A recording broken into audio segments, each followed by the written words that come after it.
पत्नी धर्म, मातृधर्म, पितृधर्म, ये सारे रिश्तेदारी के धर्म हैं। राष्ट्र धर्म, विश्व धर्म, ये सब से हम परिचित हैं। अपरिचित हम नहीं, लेकिन हम अनहोनी कर जाते, ऐसी बात कर देते हैं जो बिल्कुल अनहोनी है, कि हम उस धर्म को जानते हुए भी वो नहीं करते। उसलिए मैं ये कहूंगी कि ये जो हमारे प्रदेश के लोग हैं, ये उसे जानते नहीं, वो इस बात को जानते नहीं है और इसलिए वो गलत काम करते हैं।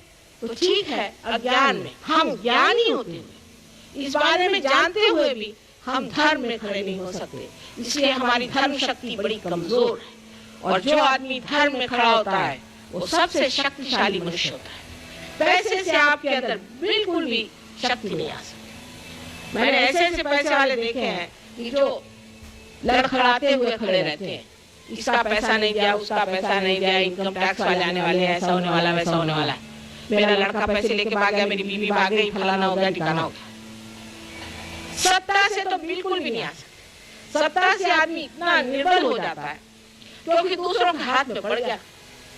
दूसरे जब तक उसे सत्ता नहीं देंगे, वो लड़खड़ाता खड़ा रहता, भैया मेरे को वोट दो, मुझे वोट दो, मैं तुम्हारे पैर पड़ता हूँ, जूते तुम्हारे उठा लूंगा। किसी भी चीज से मनुष्य सबल नहीं हो सकता सिवाय आत्मा के। आत्मा ही आपको समर्थ कर सकता है, लेकिन सबसे पहले उसमें आपके अंदर धर्म स्थापना हो। और धर्मी की स्थापना करने के लिए मंदिर, मस्जिद और चर्च बनाने से होगा नहीं। अपने मंदिरों का हाल सुनिए तो भगवान बचाए रखे, और चर्च का हाल उससे पूछिए आप, और मस्जिदों का हाल उनसे पूछिए जो मस्जिद में बैठ करके और गलत गलत सलाह करते, मंदिरों में बैठ करके बंदूकें चलाते। ये लोग धर्म को जानने वाले नहीं है, अधर्मी है, धर्म के नाम पे महा अधर्म कर रहे हैं।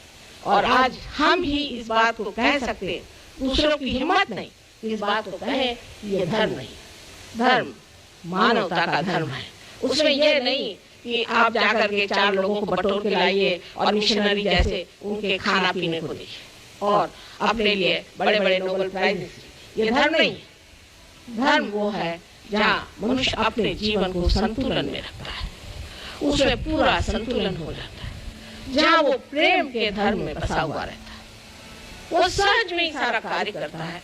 कोई सी भी उसके अंदर से अगर ऐसी क्रिया घटित हो जाए जो बहुत ही अभिनव हो, उसके प्रति कोई भी उसे गर्व नहीं होता, ऐसा ही आदमी हम कहेंगे धर्म में होता है। पर आप कहिए हम ऐसे आदमी आएंगे कहाँ से? तो बात ठीक है, ऐसे धर्म के आदमी कहाँ से आएंगे?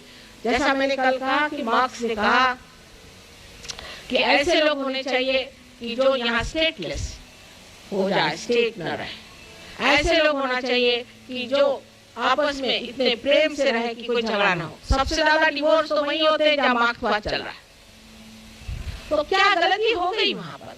जो कि इन्होंने कहा था कि हम ऐसी स्टेट बनाएंगे, वो नहीं बना पाए। इसकी वजह ये कि वहां धर्म नहीं है, वहां धर्म नहीं है।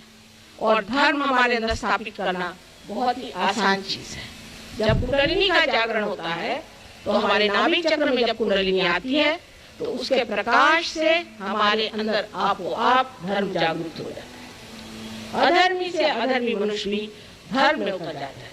पर जो मनुष्य अंदर से धार्मिक है उसके लिए कुंडलिनी का जागरण बहुत ही आसान है।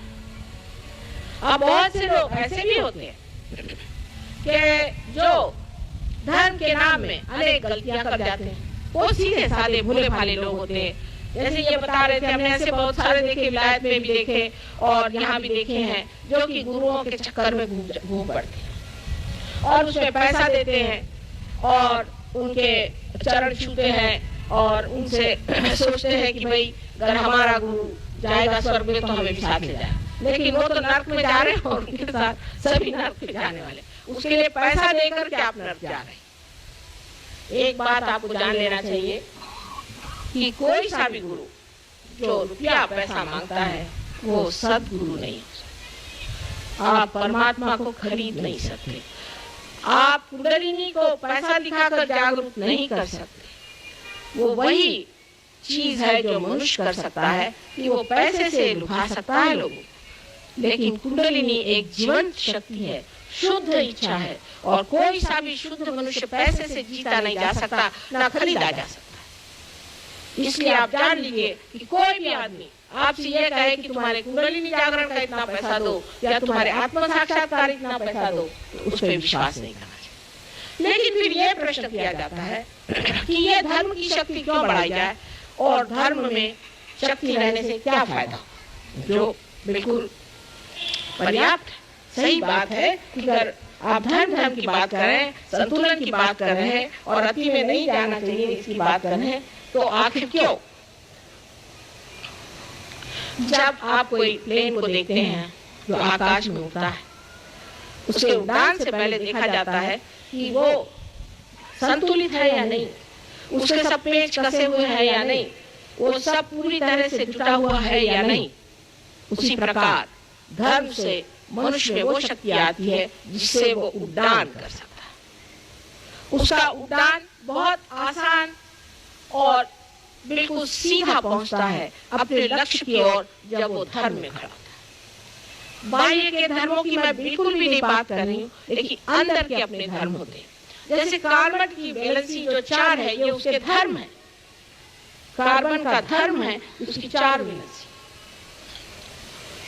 और उसी प्रकार हमारी 10 वैलेंसी है, हमारे 10 धर्म है। उन 10 धर्मों को हम